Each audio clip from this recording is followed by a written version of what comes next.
Hello नमस्कार बच्चों, स्वागत है आप सभी का सरकारी स्कूल वाले अर्थात SSW में। पिछली कक्षा में हमने पढ़ा कि वर्णमाला क्या होती है और वर्णमाला के कितने भेद होते हैं, जो कि स्वर तथा व्यंजन थे।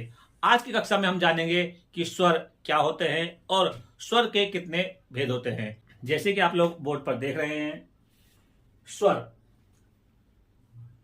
आ ई उ री, ए ओ अंघा, अंग से अंगूर अंघा, ये सभी स्वर होते हैं। और स्वर बच्चों दो प्रकार के होते हैं, हर्ष स्वर तथा दीर्घ स्वर। कहीं कहीं पर हर्ष स्वर को लघु स्वर, मूल स्वर, एक मात्रिक स्वर भी कहा जाता है। ऐसे ही दीर्घ स्वर को कहीं कहीं गुरु स्वर, संधि स्वर, द्विमात्रिक स्वर भी कहा जाता है। हमें पता होना चाहिए कि स्वर के और कितने नाम हैं, हर्ष स्वर के और क्या नाम है और दीर्घ स्वर के और कितने नाम हैं, क्योंकि कभी कभी एग्जामिनर एग्जाम में नाम चेंज करके दे देते हैं और उस समय बच्चे कंफ्यूज हो जाते हैं कि ये कौन सा स्वर आ गया। हमने तो सिर्फ दो ही स्वर पढ़े थे, हर्ष स्वर और दीर्घ स्वर।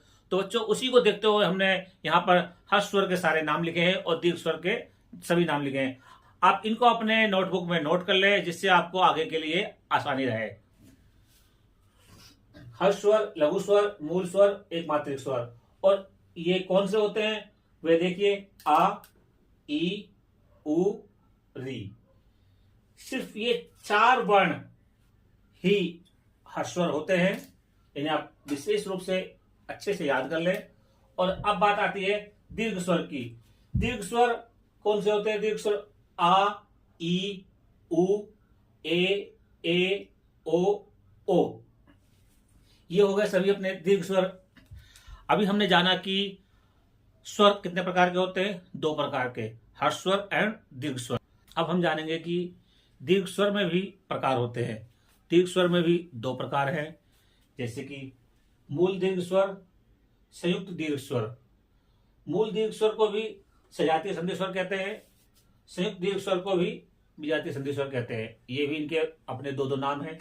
अब बात आती है कि मूल दीर्घ स्वर कौन से हैं। तो मूल दीर्घ स्वर है आ, ई, उ। संयुक्त दीर्घ स्वर ए, ओ। ये हो गए अपने दीर्घ स्वर और दीर्घ स्वर के प्रकार। तो आप इन सभी को बहुत अच्छे से कंठस्थ कर ले, और जिससे आप इन्हें भूलें ना और आने वाली परीक्षाओं में आपके लिए उपयोगी सिद्ध हों। अब बचते हैं अपने दो वर्ण, जिन्हें हम अनुस्वार व विसर्ग के नाम से जानते हैं, और इन्हें अयोगवा भी कहा जाता है। कहते हैं कि जिनका योग ना हो सके उन्हें अयोगवा कहते हैं। अनुस्वार एवं विसर्ग ये स्वर भी हैं और व्यंजन भी हैं। अगर प्रश्न आता है कि अनुस्वार व विसर्ग क्या है, अगर व्यंजन दिया होगा तो व्यंजन लिखेंगे, और अगर स्वर दिया होगा तो स्वर पर टिक करेंगे। अनुस्वार और विसर्ग स्वर तथा व्यंजन होते हैं, तो वहां पर हम दोनों में टिक करेंगे कि हाँ ये स्वर भी है और व्यंजन भी है। तो बच्चों इसके साथ अपना स्वर का चैप्टर कंप्लीट होता है। अगले अध्याय में हम जानेंगे कि व्यंजन क्या होते हैं।